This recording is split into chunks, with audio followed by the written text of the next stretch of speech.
Lance Hall here for Let's Discuss with Lance Hall. Happy to welcome Josh Christian of Toxik to the program today. How you doing, Josh? Hey, Lance, how are you?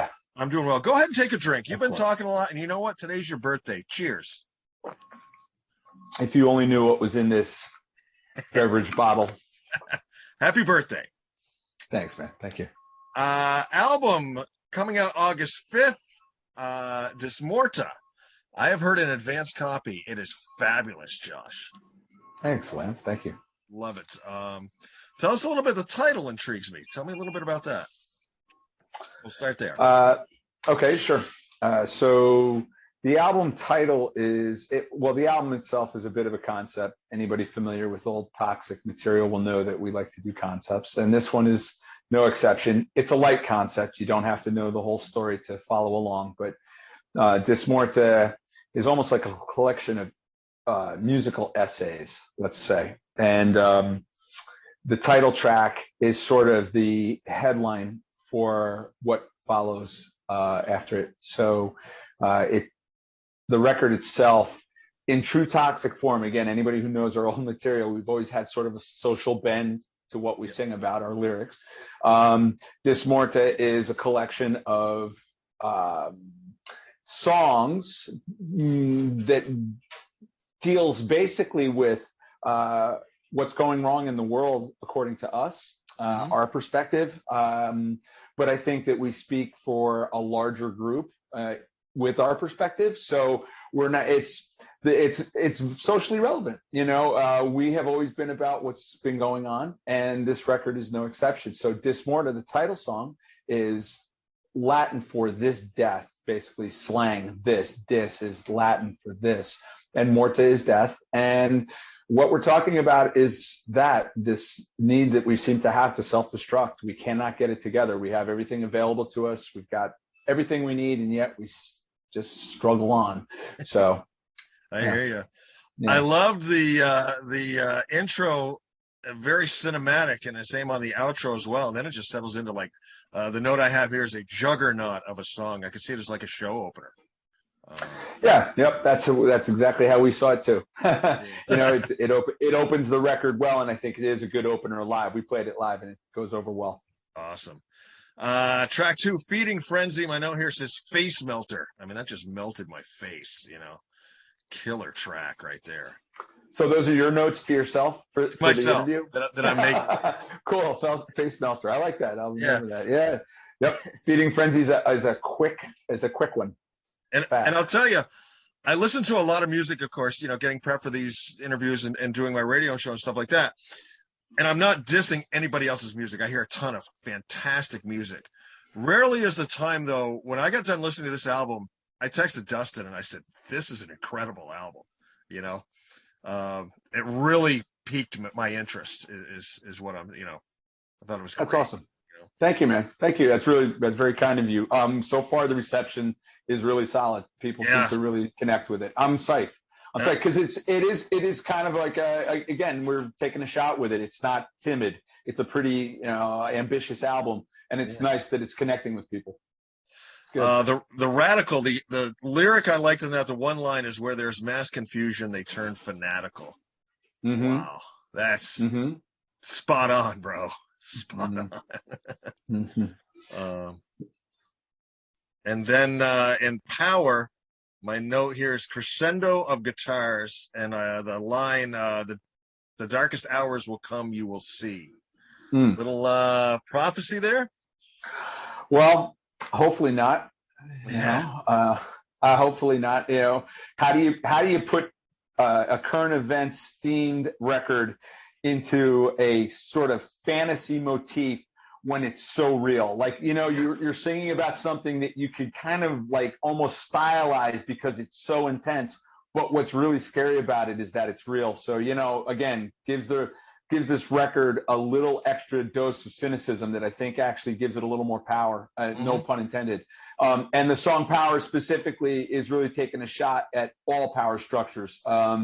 Everything that we've sort of become accustomed to and accept at face value without really questioning. We love to challenge and be opposed to things, but we don't really know what it means. And consequently, I feel like we a lot of times sort of surrender to forces we're not even aware of. You know, the fish doesn't realize he's breathing water until he's on the side of it, until he's out of the pool, you know, until he's out of the water. So, yeah, that's kind of what we're pointing to again. Hyper reality. I got two different things going on here. I like the line, what is it? Media intoxication when generated the loss of identity references. I thought that was heavy and true. Say that again. I'm so sorry. One more time. Something about media intoxicated, which generated the loss of identity references. I think it might have been on the intro. Yeah. So true. And then as I'm listening to this song, and I swear to God, I wrote this before I listened to the album, and then I sort of researched you and your, you know, your musical influences and stuff like this. So I swear to God, I wrote this before I read anything that you had been exposed to. I'm listening to this song, and it's like thrash prog. I heard elements of everything from Overkill to King Crimson in this track. How close am I?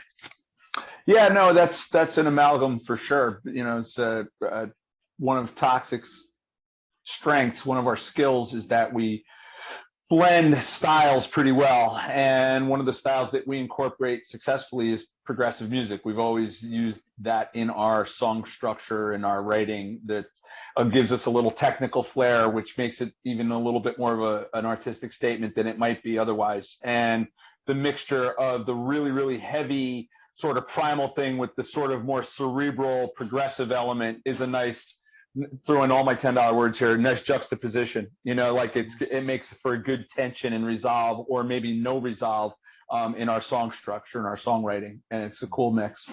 I'm listening to it, and it kind of caught me by surprise, and I was just kind of like, whoa, hey, did I, you know, I kind of backed it up. It's like, did I just hear what I thought I heard, you know? It was awesome.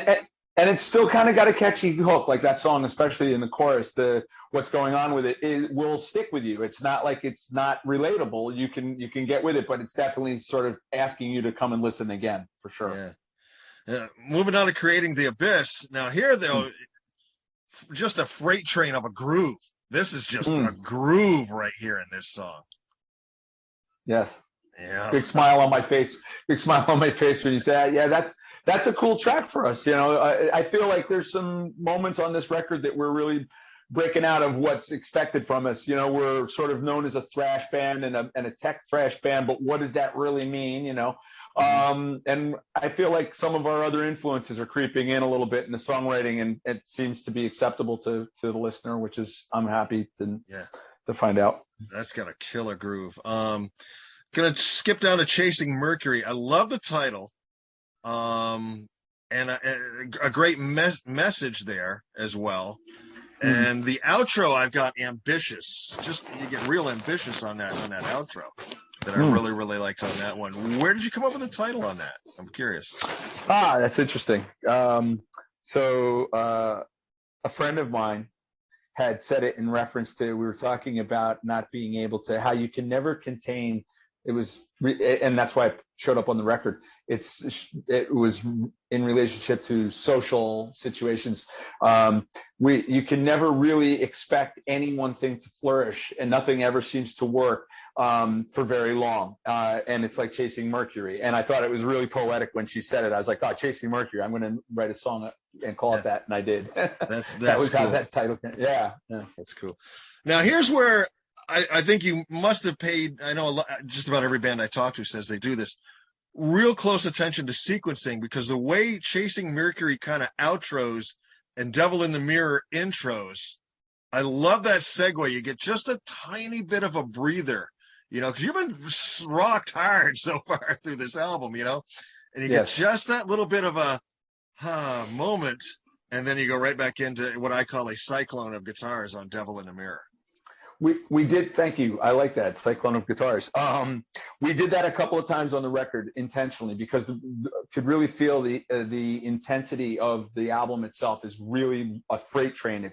It's intense. So we actually I timed a few breaks in the record, if you listen to it, along the way, for just that reason. There's a little break at the end of This Morta. There's a break at the beginning of The Radical, where we have the recording, that live sound outtake there from that crazy woman. And And those are like little moments where you kind of can collect your thoughts, because honestly, I think if it was just back-to-back song, it would really kind of be overbearing. It's borderline now for some listeners. It would absolutely be over the top if we didn't have those breaks. And that also was a chance to showcase Ron's voice.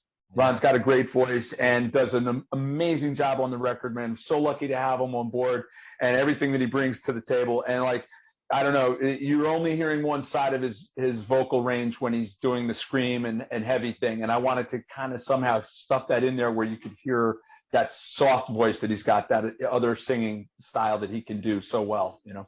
And I was watching some of the live stuff you guys posted on YouTube. I mean, the guy slays it live. Kills it, man. He's like, you know, the second coming of Jeff Tate on some of this stuff, you know? He's great, man. Honestly, Ronnie's a super, super talent. He really is a talented guy, and brings like so much. I just said this before I did an interview earlier where I feel like I'm on a team, like a football team, and I'm talking about like our new guy that, like, you know, our new running back, you know, it's like, oh, he's so talented, and you could really see him in the draft pick, you know, like it's true. Like, because we kind of saw Ronnie growing up. Like, I watched Ronnie over the years. I had approached him first about being in Toxik a few years before this all came together. Yeah. So we have a friendship. It's lasted for a while, and I knew what he was about. I knew what he was doing was in a file. I know he's in paralysis, but I just recognized his musical talent. And when we got a chance to work together finally in 2018, I knew right away that it was something special. And it's not just his live performance, but again, it's the composition. It's what he brings to the writing, and just his passion, man, like in his voice. You guys got an amazing, amazing voice. And yeah, live, it's every bit as good as it is in the studio. And that's rare that you get somebody who can really pull it off that way live. Absolutely. Talk about the little technical aspects. I'm hoping I'm getting his name right. Martin Furia was co-producer on this one? Furia. Yes, co-production. And he really mixed it at the end. He did the last pass on the mixing. Martin is from the band Bark, produced Nervosa.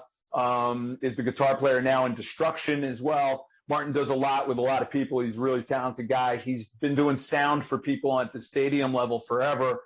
And that's how we met him. He did front of house for us at a Dynamo show back in Eindhoven, a pretty big festival show back in 2017. And we got to be friends with him. Our tour manager, Dennis DeMay, knew Martin from working with him and was like, we should get this guy to come with us. He's a killer sound guy. And your sound man is really your sort of your fifth or sixth member, you know, in the band.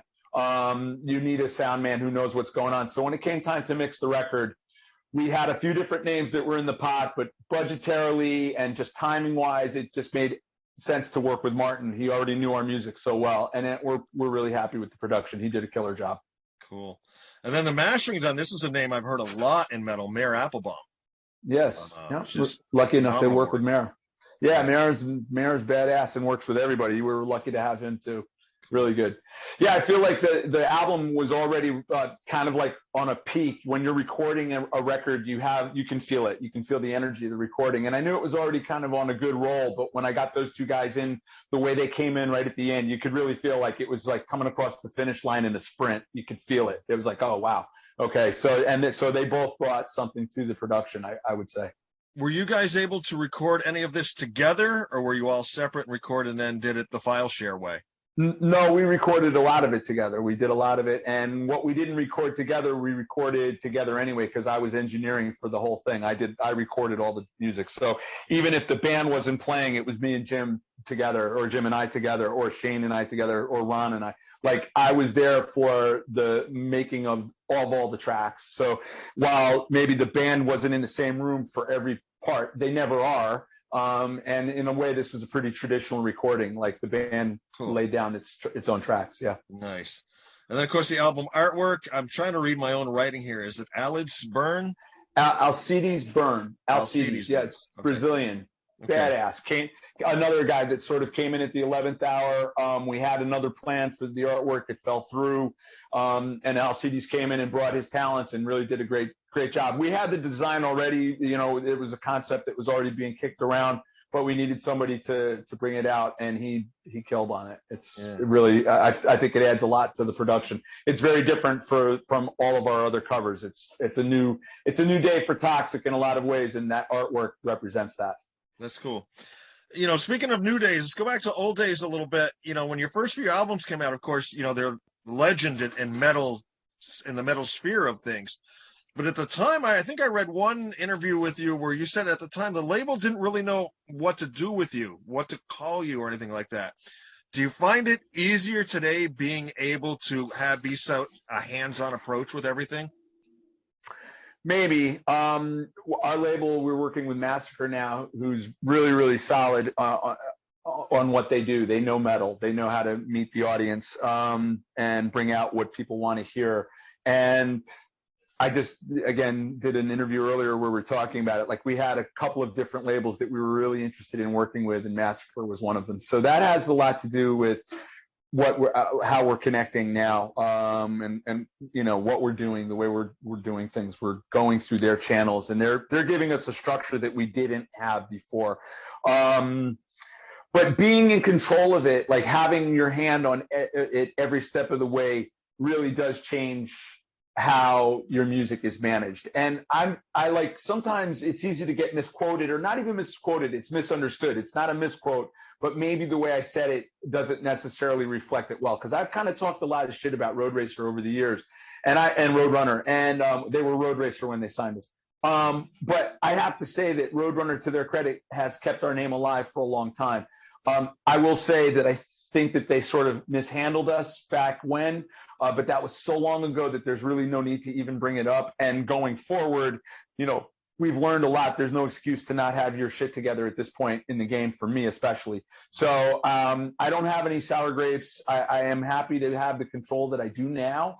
And having said that, I still relinquish a good amount of that to the label and to the people I work with. I delegate. I'm not somebody who like dominates the project. I'm not one of those guys. Jim, as an example, like I said, is you know, instrumental in what we do. He handles more than half the business. He does the business, basically, the business side of it. So, you know, I share that.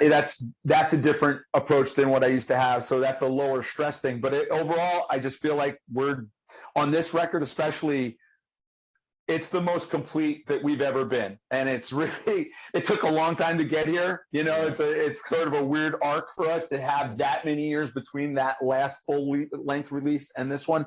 But I have to say that this record just kind of picks up where that one left off and really brings it home for us. Like, we did our job, the label's doing its job. And so far the reception and the response has been really positive. So yeah, optimistic, man. It's pretty cool. I'm Absolutely. lucky. Yeah. Lucky guy. I feel it. Let's talk a little bit about, you grew up in a musical family. You started playing guitar at around 6. You got really focused on it around 16, I believe. Yeah. But your parents were both extremely musical. So music has just been ingrained in you probably since you were in the womb, you know? Yeah, I've been around music my entire life. My mom and dad were sort of different, you know, medium artists. Like, my dad played music. My mom played guitar and sang, but that was kind of a prerequisite for folky women from that era, right? So my mom like knew her Judy Collins stuff and was a player and could sing. But my dad was the musician in the house. He was musical, and all of his friends, musicians, always hang out with other musicians. So I had a lot of musicians around me, and it's always been just second nature. It's a second language for me because I've been around it my entire life. And Toxik is an extension of that, for sure. I feel like Toxik, I get to be super creative in Toxik, and that comes from, as a little kid, just using a child's imagination musically. I'm still doing kind of more or less that same process. I learned to do what I'm doing now then. So I've been doing it a long time. Yeah. I was reading some of the band names from like high school, your early bands like Punk and Noise, the Photogenics, the other one, Tokyo. Great stuff. You know, you said the Photogenics, they were like full on punk, safety pins in your cheek and everything else. Yeah. That was like a legit, like, late 70s punk band. We were into the Dead Boys and the Cramps and that kind of stuff. Yeah. And then that turned into Centaur. Right. Which was sort of like a bridge between here and there. That was really like a backyard basement band, legitimately. Like, we played in a basement all the time and had parties there. And then that turned into Tokyo, which eventually turned into Toxik. It kind of all was connected. Once I started doing it, one just fed right into the other. But it did start out as a punk project. It was punk first. Wow. I remember back in those days, you know, being a kid growing up in small town Vermont, up here where I am. I had a couple of different magazines with articles on the Dead Boys and all this stuff. And I was fascinated with it, you know? Right, right. Me too. It was the same thing. We all had that same episode of Circus or issue of Circus that exposed us to the Dead Boys. Those photo shoots, they were like shocking because we were like middle class kids that didn't, or even more like rural kids who had no exposure to that kind of stuff, and it was so like shocking, and it immediately drew you in. And then the plasmatics too. Like I was a big Wendy. Later on, we played shows with Wendy O back in our first iteration, back in the early mid '80s, I should say, of Toxik, right at the very beginning of World Circus. Yeah, we did a couple of shows with with Wendy O, post Plasmatics, but just Wendy O, and she was a trip, man. She was really cool. Yeah. Yep. Ever get into CBGBs? Yeah. I was too young. And by the time I was really old enough to get into it, because there was an 80s CBGBs I did by then, but by then it didn't matter anymore. It wasn't relevant. But I could have when I was younger, but my parents would not let me go down there. They were like, no. My folks were from the city. They knew what that place meant. They were like, no way. Now, you grew up in Peekskill, New York, correct? Yeah, but yes. My later youth was in Peekskill, yes. Yeah. Two fascinating things I found out about Peekskill I didn't know about: Crayola crayons and the birthplace of Mel Gibson. Yeah, Mel Gibson I knew. Crayola crayons I didn't know. Crayola crayons came from Peekskill? Yeah, supposedly that's where it sort of all started, Really? I read it on the internet. It's got to be true, Josh. Yeah, exactly. No doubt about it. That's no something question. happened in Peekskill that involved Crayola crayons, yeah. Pee Wee Herman is Nardone is also one. From there's a few people actually from Peekskill. Very, very cool. Now, were you close enough down there and getting into your early metal days to pick up WOSU out of Seton Hall? Could you get that? Sure was. Yeah. Listen, I was thinking 88.5, was it? 89.5, 88.5? Something like that. Yep. 88.9. Yeah, no, 88.9 was something else because it used to step on that. That's what it was. So yeah, no, we did. I was right at the edge of it, Yep. Yeah. That was a great, I loved SOU. WSOU crushed. That was some of the best metal that you could get in that part of New York at that time. That was really, that and Midnight Metal with Matt Shaughnessy, right? You had that. Mm-hmm. There was a couple of other shows, that came from down south, up north that came down south to me, but that SOU kind of dominated, I think. Yeah, I used to go to Connecticut to concerts. If we went down to New Haven, we could pick it up then, and I would do that then. So going forward with Toxik now, do we have any more another video coming out, touring plans? What's happening with the band going forward now? Yes, all of the above. We've got 2 singles out with 2 lyric videos. We've got another lyric video coming out for the title track, Dismorta, that will be out right around the same time that the album is released, which is August 5th. We've got tour plans will be revealed soon. Like before the record comes out, you don't really know what you've got. Oh, sorry about that. Hold on a second. That's okay. Knocked it off the music stand. Before the record comes out, you don't really know what you have. You're going to get different views or different offers of views. You're going to get different offers after the record comes out versus what you're getting before the record comes out. It's like you get that offer pre-record that is very low budget wise, but is a long, steady run, and that's attractive. Even though the front money isn't great, if you've got 30 or 40 dates to play, you can sort of make it up by, just the distance of it. But if you get a better offer, you make a little bit more money, you do a little bit shorter run after the record comes out, that may actually be better for us because of who we are. Like, I don't know if everybody wants to jump on a bus and go knock around for 60 days at a time. I'm not sure that's like what we want to do. If it makes sense, we'll do it, but we need to tour smart. So, like I said, I think we'll know better once the record comes out what's going to really happen that way. There will be a follow-up video, I believe, for probably Straight Razor, which will be a full video. We don't have one yet. It's been only lyric videos, so that'll be the first video. And I think that's kind of it for now. Truth Rash in Hamburg, Germany. That's not relevant here. Tokyo, or we're playing in Japan, Osaka rather. We've got a gig in Osaka. Yeah, it's cooking, man. Again, feeling very lucky for who I am and where I'm at. Very cool. Do you have time for a few of my silly questions that I usually end interviews with? Yeah, I'm hoping these are questions you've never even been asked before. Go for it. I'm all ears. Being this close to New York, favorite topping for your pizza? Pineapple. If you could have a television show, if you could place a Toxik song in a television show, what show would you pick? Is time a factor here, or from No, any time? you can go with anything. I would love to see or hear like the song Technical Arrogance or from the new record Hyperreality in a Star Trek episode. Ooh, that'd be cool. Very cool. Oddest job you've ever held? Honest job? Oddest. Oddest job. I was gonna say Honest. honest because I was a salesman for years. I never had an honest job. Oddest job. Oh God, oddest job. Jeez, let's see. Oh, you mean ones where I actually got paid, right? Sure, yeah. So yeah, no, I'm kidding when I say that. The oddest job I had, I don't know. I would have to say picking turnips down in Trumansburg, New York, out working in a field. Wow. I thought for a moment I wanted to be a farmer, and I tried it for like 7 days. Yeah, that's tough work. So my hat's off to anybody who farms. I play guitar, man.